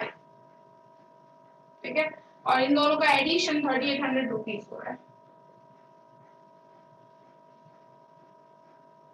नेक्स्ट में दिया है she buys 3 bats 5 balls, 3 bats 5 balls 1750। Equation लिखो, खाली सॉल्व बातें करना।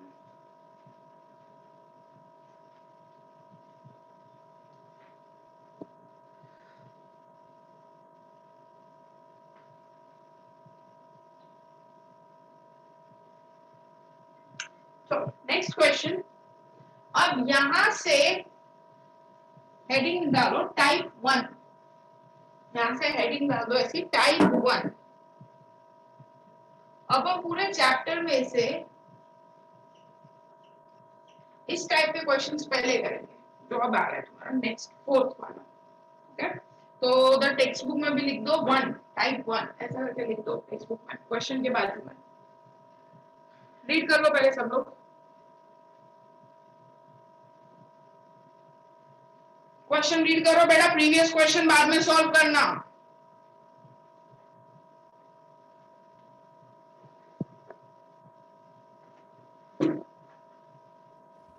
Taxi charges in city consist of fixed charge together with the charge for the distance covered. For a distance of 10 km, charge paid is 105. For a journey of 15 km, the charge paid is 155. What are fixed charges and charges per kilometer? तो ये type 1 का नाम क्या होगा? ये हमारे होंगे ऐसे फिक्स्ड चार्ज वाले सम्स, फिक्स्ड चार्ज वाले जितने भी सम्स होंगे ना। ओके,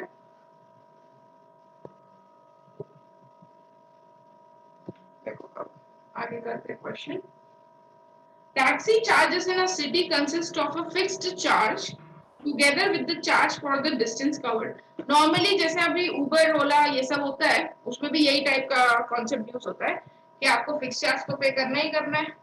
मतलब आपने कार अगर बुलाई है तो एक अमाउंट फिक्स होता है, आप कितने भी किलोमीटर जाओ बट वो चार्ज आपको पे करना है, भले गाड़ी में बैठ के उतर जाओ तो भी वो चार्ज पे करना पड़ेगा। That is a fixed charge that you have to pay, it is compulsory. So suppose fixed charge be x rupees, ये फिक्स है। इधर ध्यान देना, मैं लिखने का टाइम दूंगी। I'll give you time to write down, so इधर ध्यान देना। So suppose fixed charge be x rupees, उसके बाद जैसे कि 10 रुपए आपको देने ही देना है, वो डिस्टेंस का चार्ज नहीं है, उतना आपको पे करना ही करना है, वो उनकी सर्विस और इन सब का सपोज चार्ज होता है, that's a fixed, you have to give. उसके बाद आप जितने किलोमीटर ट्रैवल करते हो पर किलोमीटर जो भी कॉस्ट है उसके हिसाब से जितना भी ट्रैवल किया है उतना कॉस्ट लगेगा। ओके, तो यहाँ पे लिखेंगे चार्ज फॉर पर किलोमीटर। 1 किलोमीटर का सपोज y रुपीस चार्ज है, फिर आप जितना भी किलोमीटर ट्रैवल करो 1 किलोमीटर का चार्ज वो सपोज y रुपीस दे रहा है। अब आगे क्वेश्चन देखो, for a distance of 10 kilometre charge paid 105। उसने 10 किलोमीटर गाड़ी ली, ठीक है। अब देखो उसको फिक्स चार्ज तो देना ही देना है, सबको ही देना है, ये चार्ज तो सबको ही देना है x प्लस 1 किलोमीटर का y, तो 10 किलोमीटर का कितना हो गया 10y, और टोटल चार्ज मिला के हो रहा है 105। फिर सेकेंड कंडीशन में क्या दिया है 15 किलोमीटर के लिए 155, उसको भी फिक्स चार्ज तो पे करना ही करना है, x तो उसको भी पे करना है, ये सेकेंड कंडीशन में भी। अब 10 की जगह 15 किलोमीटर है और चार्ज पे कर रहा है 55। Solve this two equation, get the value of x and y। ये करो, मैं आ रही हूँ, do it। y की वैल्यू 10 और x की वैल्यू 5।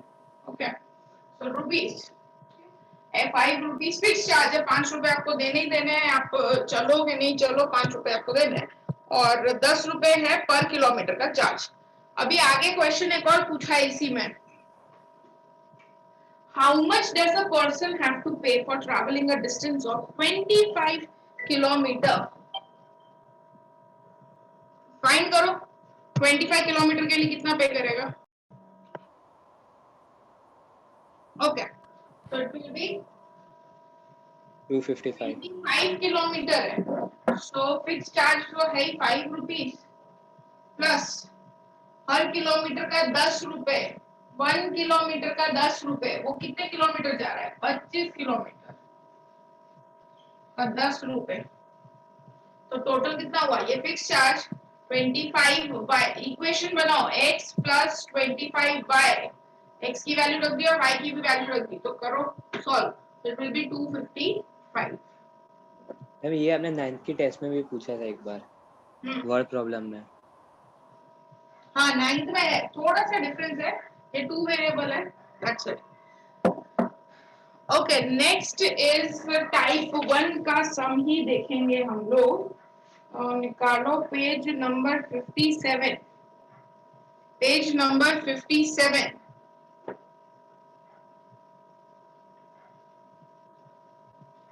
57 में फिफ्थ सम, लास्ट वाला, लेंडिंग लाइब्रेरी। रीड करो, सेम टाइप ऑफ सम है, फिक्स चार्ज है, do it. Lending library has a fixed charge for first 3 days, an additional charge for each day thereafter.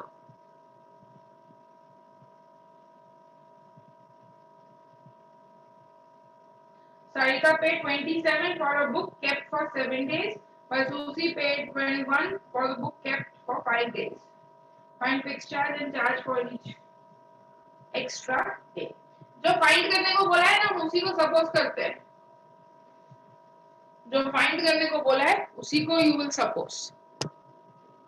Suppose fixed charge भी x, इधर जो लिखा है ना find करने को, तो suppose fixed charge for 3 days, 3 days तक का बोला है उन्होंने फिक्स्ड चार्ज x रुपीस। इसका क्वेश्चन का मतलब क्या है, वैसे तुम अगर कोई लाइब्रेरी से बुक लेके जाते हो तो 3 दिन तक सेम ही चार्ज लगेगा। तुम 1 दिन रख रहे हो तो भी 10 रुपए, तुम 2 दिन रखो तो भी 10 रुपए ही देने हैं, 3 दिन रखो तो भी 10 रुपए देने हैं, 3 दिन तक कोई एक्स्ट्रा चार्ज नहीं, फिक्स्ड है। 1 दिन रखो, 2 दिन रखो या 3 दिन रखो, वो चार्ज फिक्स ही रहेगा, 10 रुपए देने। फॉर एग्जाम्पल 3 दिन के ऊपर अगर किया, वो 3 दिन के 10 रुपए या ईच डे के 10 रुपए, 3 दिन तक के, मतलब ईच डे नहीं, वही मैंने बोला फिक्स चार्ज हम कैसा ले रहे हैं कि 3 दिन तक आप रख रहे हो, अगर आप 1 दिन रख रहे हो तो भी आपको 10 रुपए ही देने हैं, और अगर आप 3 दिन रख रहे हो तो भी, मतलब 3 दिन तक आपका वेरिएशन नहीं हो रहा प्राइस का, सेम ही प्राइस फिक्स चार्ज। उसके बाद 3 दिन के ऊपर अगर एक भी दिन जाता है उसका variation, So cost for 1 extra day, ऊपर एक भी एक्स्ट्रा डे आता है उसका value. Okay, so Sarita paid 27 for a book. उसने टोटल 27 रुपीज पे किया. उसने बुक कितने दिन के लिए रखी थी? 7 डेज के लिए रखी थी. अब 7 डेज में से 7 डेज में x plus 4y. Yes 7 days में से 3 दिन तक तो चार्ज हमारा फिक्स है x प्लस बाकी जो एक्स्ट्रा ऊपर डे हुए. एक्स्ट्रा कितने डेज हुए? 4 डेज. उसका 4y इक्वल्स टू 27 रुपीज. फिर आगे 21 फॉर 5 डेज. सरिता 5 डेज, उसमें भी 3 और 2 हो गए. 3 दिन का तो चार्ज हमारा फिक्स है. एक्स्ट्रा डे ऊपर के कितने हुए? 2 दिन एक्स्ट्रा हुए. 2 है.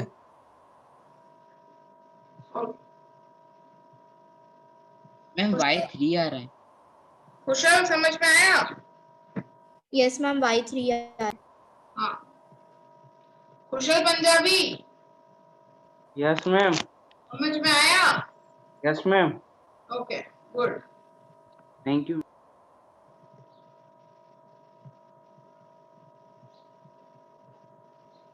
क्या बोल रहे हो? Ma'am y3 and x15. Rakesh Patel के नाम से कौन है? लॉगिन. मैम मैं हूँ प्रांशु पटेल. कोई? मैम मेरे पापा का नाम है. मैं 1 मिनट अपना नाम कर देता हूँ रोल नंबर के रिनेम करना होता है ना बेटा. अरे मैम मेरा पापा का आईडी था ना इसलिए वो मैं कॉपी कर देता हूँ. Just 1 minute. Who is Hiren?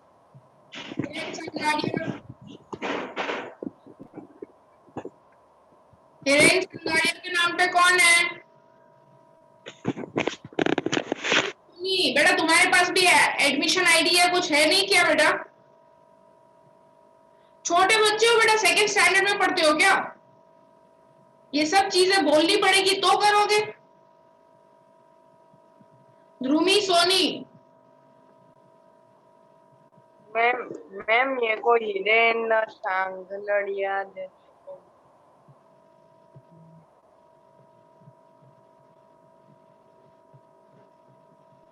ध्रुमी Soni Hiren. ये शायद धैर्य है. धैर्य. नित्या अपना कैमरा ऑन करो. नीलू अपना कैमरा ऑन करो. नीलू राव. देव पटेल.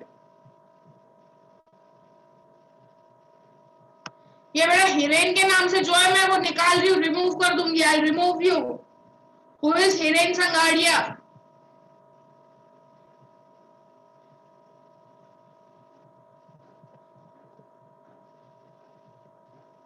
हिरेन संगाड़िया कौन है?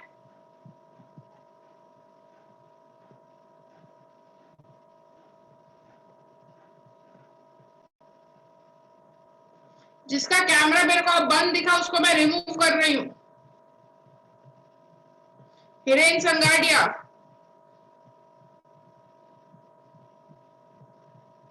देव पटेल. देव पटेल. पूरे लेक्चर के 30 मिनट में ना 15 से 20 मिनट इसी में चले जाते हैं. Dev Patel. Last time last call. Dev Patel. Yes ma'am. बेटा रिमूव कर ही रही थी मैं यहाँ से. कितनी बार बोलना पड़ेगा कि कैमरा ऑन रखना है?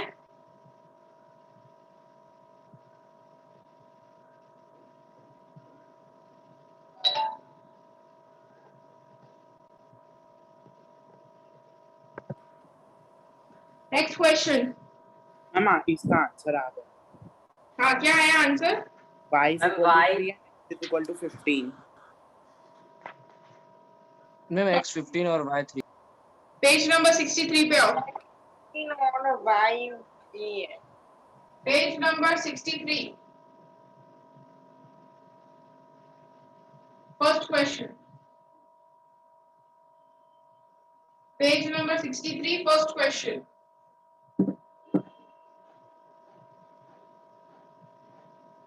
Part of a monthly hostel charge is fixed and the remaining depends on the number of days one has taken food in the mess. Hostel charges fix है, okay? जितने भी दिन तुम रहो, hostel charges are fixed. उसके बाद ऊपर extra cost लगेगा if you are eating something over there. अगर तुम कुछ खा रहे हो वहां की कैंटीन से तो एक्स्ट्रा चार्ज लगेगा.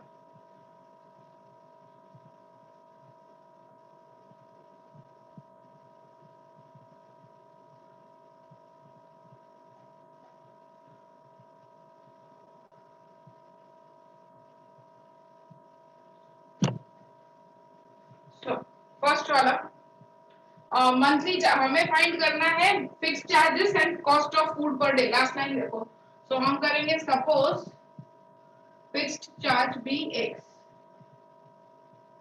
X rupees. ये आपको पे करना ही करना है.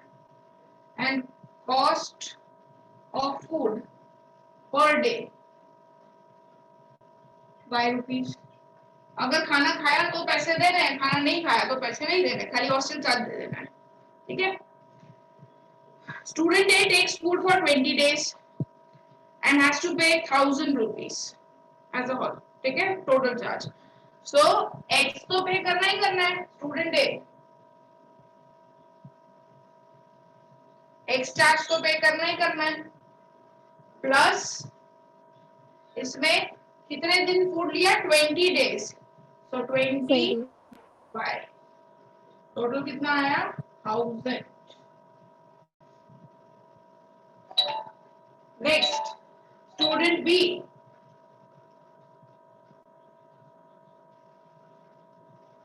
उसको भी X तो पे करना ही करना है, उसको भी सबको X तो पे करना ही है. स्टूडेंट हॉस्टल चार्जेस को पे करना ही है. उसने खाना खाया 26 डेज के लिए. 26 डेज तक उसने फूड लिया है वहां से. तो 26y और कॉस्ट कितना पे किया? 1180 rupees. Find out fixed charge and cost of food per day. Fixed charge and cost of food per day. Food per day. Ma'am हाँ. मैम x 400 और y 30. क्या बेटा? x 400 and y 30. Yes, ma'am. X 400 and Y 30. Ma'am 30. Okay. हाँ right. हाँ ma'am इसमें मेरी screen थोड़ी blur आ रही है ना, तो मैं दूसरे डिवाइस से कनेक्ट हुई हूँ, तो आप एडमिट करो ना.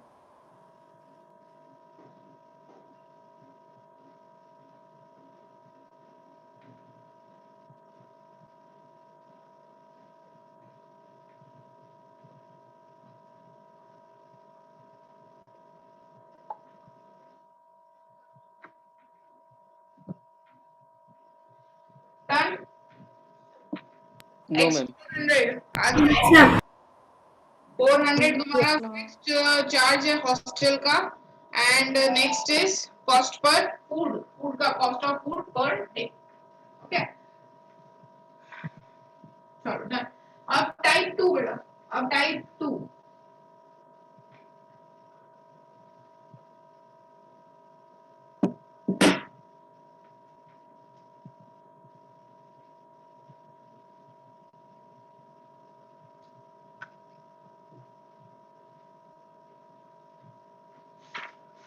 फिर से आ जाओ पूरा उसी पे 3.3 पे यानी पेज नंबर 54 पे आ जाओ. टाइप 2 यानी फ्रैक्शंस वाले सम. बहुत ही इजी टाइप है ये. फ्रैक्शंस वाले sum. Type 2. Okay. Fraction becomes 9/11 if 2 is added to both the numerator and denominator. If 3 is added to both numerator and denominator, it becomes 5/6. Find the fraction. अब fraction में क्या होता है? Numerator होता है, denominator होता है. Fraction में क्या होता है? Numerator and denominator.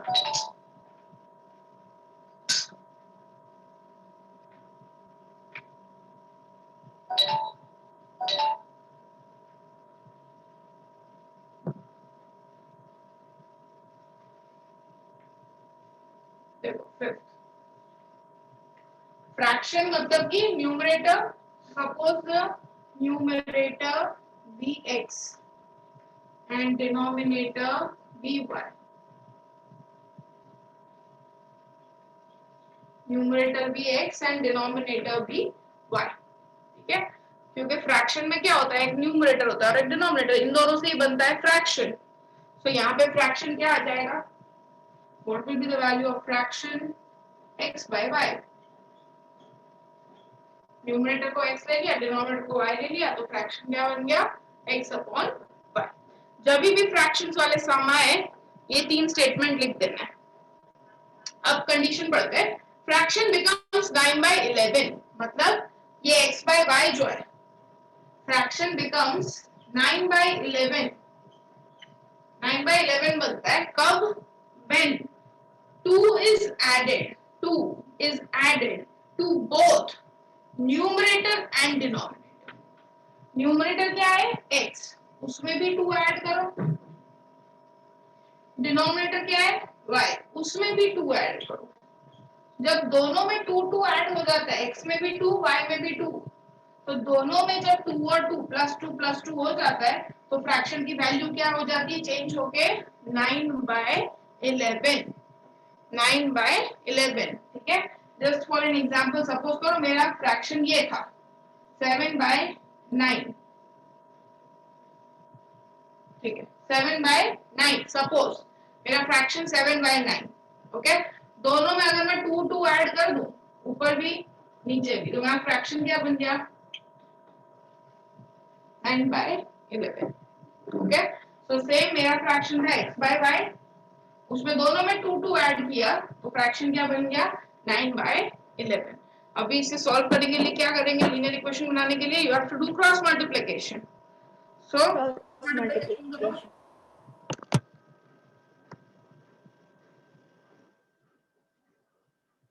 ये इधर मल्टीप्लाई 9y/2 11 x/2, ये इधर multiply x + 2, open the bracket so you'll get one equation। इसका ब्रैकेट ओपन करो, 9y + 18 = 11x + 22। दोनों को उधर ले जाके 11x 9y -9y = -4 -18 = 0, 11x 9y 22 18। तो इसे सॉल्व कर दो, 11x 9y + 4 = 0। ये पहला इक्वेशन आ गया, this is your first equation, 11x - 9y + 4। अब सेकंड कंडीशन, सेकंड कंडीशन में क्या ऐड करने को बोला है, रीड करो। 3 If 3 3 is added to both the numerator and the denominator, it becomes 5/6. दोनों में 3 add and it becomes, fraction becomes 5/6. 5/6 5/6. करो क्रॉस मल्टीप्लाई इसका, you will get another equation, solve।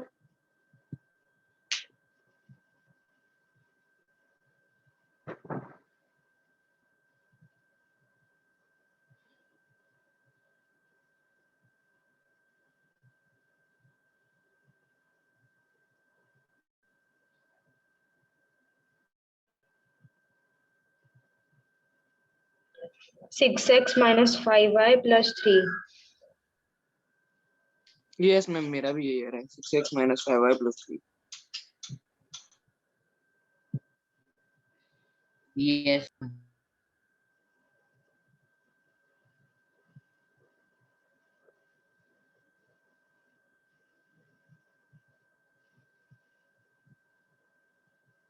ठीक है, सॉल्व कर दो इसको बेटा।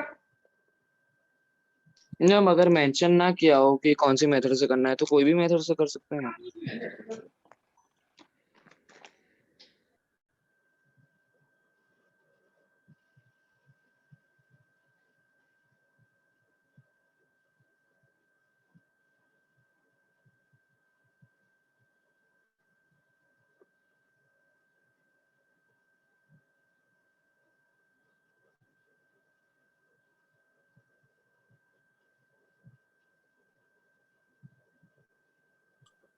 Ma'am y is equals to 31 आ रहा है. y is equals to 31.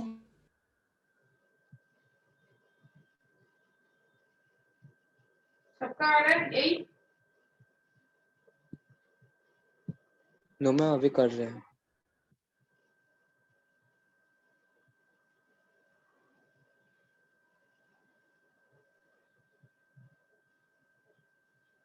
Ma'am y is equal to 9 है.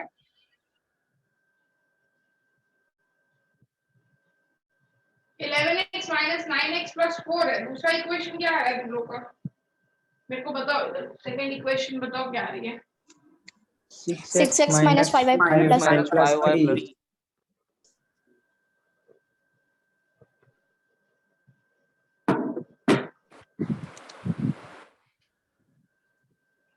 फोर को उधर. हाँ अब बोलो दूसरी क्या आ रही है? 6x 6x minus 5y is equal to -3. minus 3 ma'am. Ma'am +3 आ रहा है. मैम +3 आएगा. इसे सॉल्व करना है. इक्वेशन से सॉल्व करना है. अगर किसी को भी देखो साइन के अपोजिट नहीं है so you can go with anything. मैं y को एलिमिनेट कर रही हूँ तो पूरा इक्वेशन y. मैम 3 माइनस आएगा ना. हाँ मैम उसे 0 की साइड करेंगे तो माइनस आ जाएगा मैम. मैम ये माइनस ही आएगा. Yes ma'am. 9 5 are 45. 5 4 are 20. Plus to minus 20. 54 45 minus 27. 55 minus 54 is x. Answer minus 20 plus 7 is plus 7. x की वैल्यू 7 आ रही है. Yes ma'am. Yes ma'am x equals to 7. 7. ठीक है. Ma'am y is equal to 9. Okay बेटा. तो fraction लिखना है बेटा क्योंकि क्वेश्चन में देखो क्या बोला है? फाइंड द फ्रैक्शन यानी x upon y.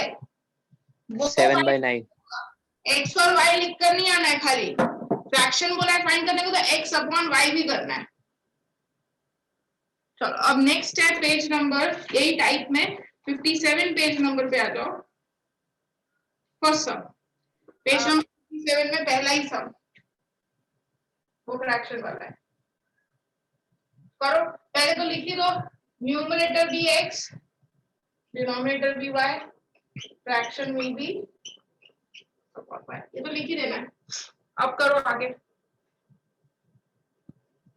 सॉल्व करके मेरे को बताओ.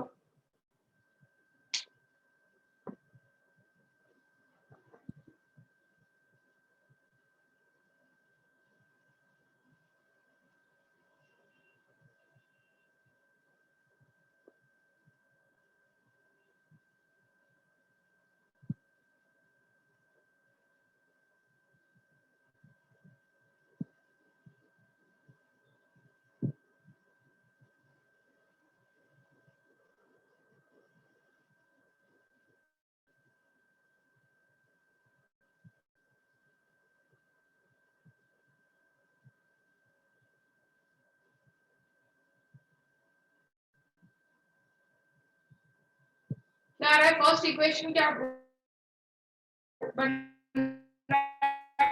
x if minus we 5 add equals 1 to to the minus 2. numerator and subtract x plus 1 upon y minus 1 fraction becomes 1. reduce 1 मतलब becomes 1.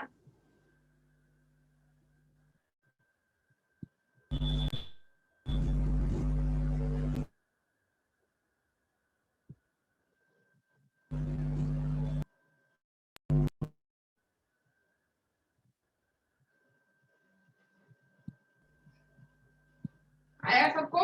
फर्स्ट में दिया है न्यूमरेटर में +1 डिनोमिनेटर में -1 फ्रैक्शन बिकम्स 1. ये दिया है फर्स्ट कंडीशन. तो ये उधर चला जाएगा.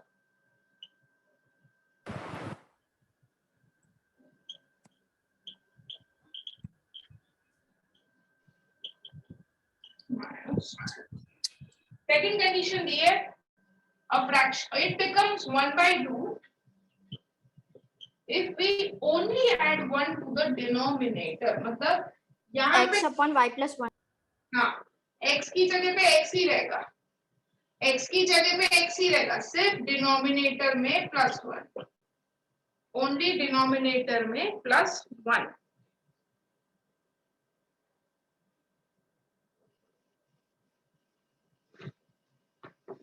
चलो इसके बाद मेरा नेक्स्ट पेज नंबर 63 पे second sum, same again fraction वाला ही।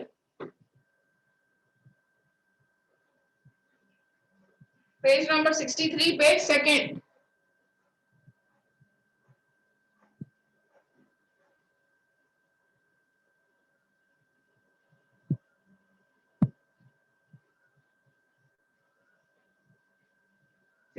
पे second sum.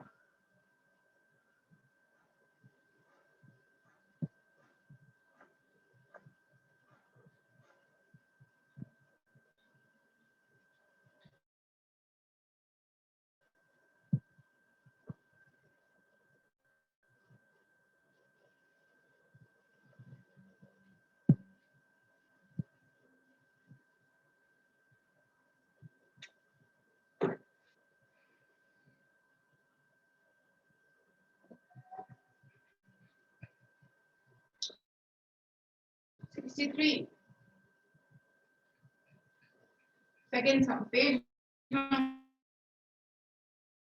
Number 63 second sum.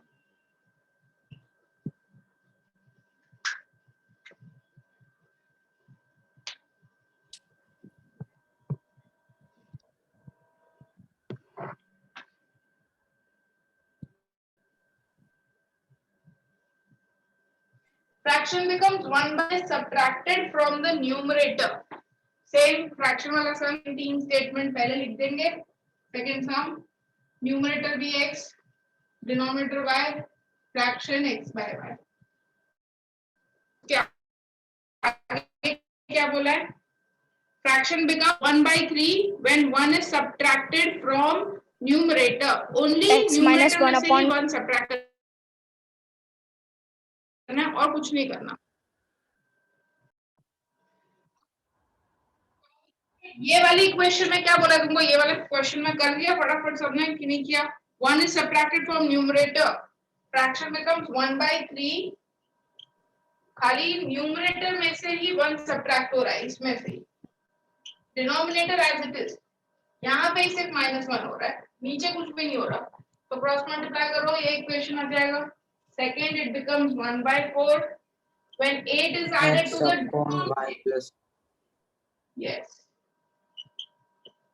like this, okay, cross multiply करो तो ये भी हो जाएगा।